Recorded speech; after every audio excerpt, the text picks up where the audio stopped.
Hello, welcome. Dr. Sushma Singh this side. Today in Unit 20, Economic, Social and Cultural Dimensions of Globalization, we start our topic with outsourcing of services. In a more and more globalized world, information and communication technologies became the backbone of the business world, and there was a rapid growth of information technology enabled services around the globe. This sector became a major part of the IT industry. Business process outsourcing forms an important part of the ITES industry. The outsourcing is required to different areas like finance, health, accounting, human resources of companies, etc. Outsourcing is the process through which one company hands over part of its work to another company, making it responsible for the design and implementation of the business process under strict guidelines regarding requirements and specifications from the outsourcing company. Thus, BPO takes a set of activities and takes on the responsibility of re-engineering the entire way the operation is done. This process is beneficial to both outsourcing company and the service provider, as it enables the outsourcers to reduce costs and increase quality in non-core areas of business and utilize their expertise and competencies to the maximum.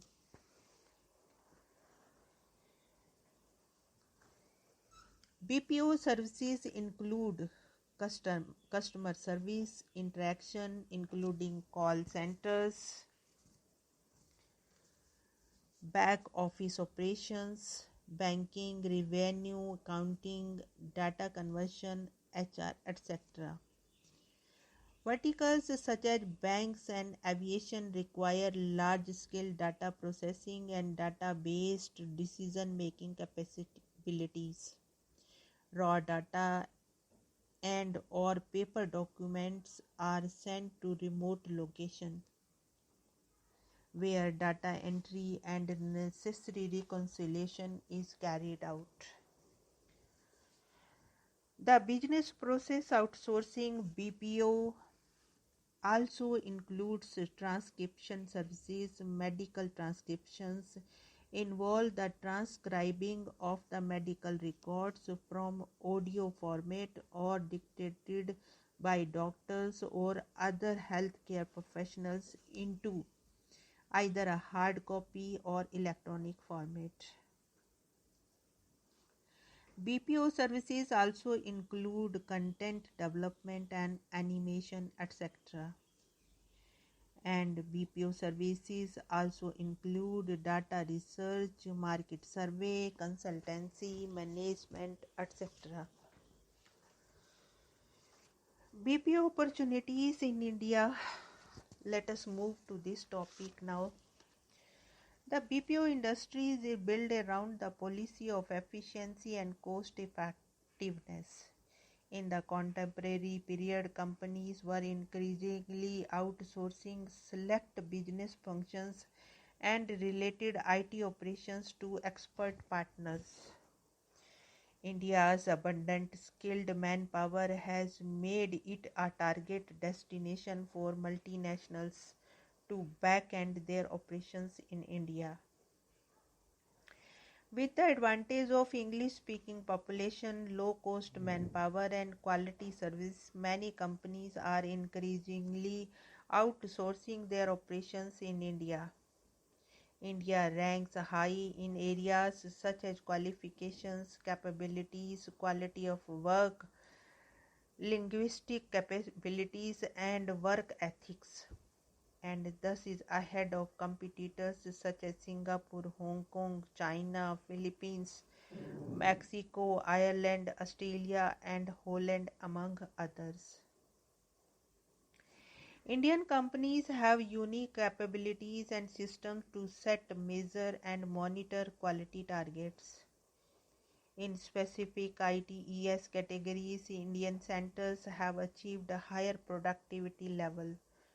For example, the number of transactions per hour for back office processing than their Western counterparts.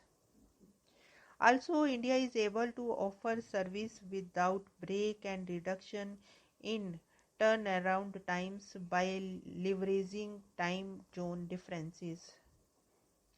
India's unique geographic positioning makes this possible. The opening up of the telecom sector in 1994 encouraged liberalized private participation in IT sector. This allowed the flourishing of BPO industry in India. Many state governments in India now offer incentives and infrastructure to set up IT-enabled services. The new telecom policy of 1999 brought in further changes in telecom industry, which also ended the state monopoly on international telephoning facilities. This in turn heralded the golden era of ITES and BPO industry, leading to a spectacular growth of inbound, outbound call centers and data processing centers in India. The ITES industries, of which BPO forms a very important part, is expected to be $17 billion industry in India and generate over 1.1 million jobs by 2008. The sector has grown by 73% during the last fiscal year and recorded revenues of 7,100 crore rupees. Now let us move to the next point, that is trade related intellectual property right trips. A major problem that investors faced for most of the 19th century, a period of rapid technological progress, was the absence of international regulations governing patent protection. While individual countries had quite effective patent laws and regulations, they varied from one another. Inventors had to apply for patents simultaneously in many countries so that an application for a patent in one country would not make it ineligible for the grant of a patent in all others, because it had lost novelty. By patent is meant a convention granted by the state to protect the interest of the investor of a product. According to the UN, a patent is defined as a statutory privilege granted by the government to inventors and other persons, deriving their rights from the inventors for a fixed period of years to exclude other persons from the manufacturing, using or selling a patented product or from utilizing a patent method or process. Through the internationally treaty, the Paris Convention for the Protection of Industrial Property 1883 already existed. In the accelerated phase of globalization and highly competitive atmosphere, MNCs, TNCs demanded more security to their products. As a result, the agreement on trade-related intellectual property right TRIPS was negotiated as a part of the Uruguay round of the GATT, and it became effective from the day WTO was formed, that is 1st January 1995. With India becoming a signatory to the WTO agreement, it became obliged to follow the TRIPS regime. Till then, India was governed by the Indian Patents Act 1970, which permitted only process patents. The same product, for example, a drug, can be produced by a number of alternative processes, each somewhat different from the rest. This made it possible for Indian companies to produce any patented product patented in other countries as well, following a slightly different process without violating the patent's right under Indian law.